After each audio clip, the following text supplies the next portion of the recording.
Ni watu wengi sana ambao wakimisi TikTok ikirudi kwenye hali yake, na watu wengine wakichukulia TikTok imekufa, ambao wakitengeneza kuchonga jeneza ikionyesha kwamba TikTok imeshakufa kabisa. Na watoa wasiwasi, kampuni la TikTok bado linafanya kazi, halijafunga mtandao wake kabisa. Sema kwa hapa nchini yetu bado inasumbua, lakini kuna watu baadhi wanatumia mtandao kutoka nchi zingine ambao tunakutana nao huko, lakini tumepungua sana mtandaoni. Watu wanaoingia online kupitia TikTok wamekuwa ni wachache sana kuliko pale kipindi cha nyuma. Unaambiwa kwamba mtandao wa TikTok umechukua wafadhili wengi sana kwa ndani ya siku chache sana. Unajua, nikiangalia kwa ukadiria sasa hivi mwaka 2025, manake TikTok amechukua miaka 10 tu na amepata viewers wengi sana.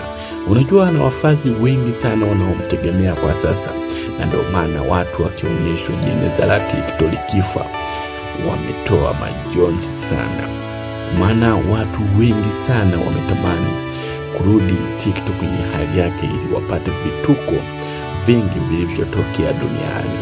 Kuna watu wanatengeneza vituko, unaweza ukabaki unacheka tu kila siku.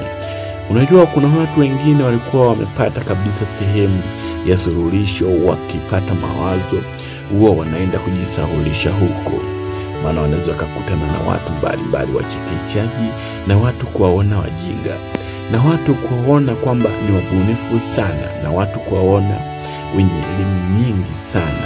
Lakini leo hii utampata wapi sana? TikTok ilikuwa imepata nafasi ya kuwatambulisha wasanii wadogo wakiimba nyimbo zao nzuri. Inatakiwa unaingia TikTok, unawaomba watu wa TikTok wanairusha nyimbo yako kwa TikTok, kama manake kumpromote msanii. Wengi wasanii ambao wakiimba nyimbo zao nzuri zilikuwa zinachukuliwa kutoka TikTok ndo kupatwa kwenda kuidownload.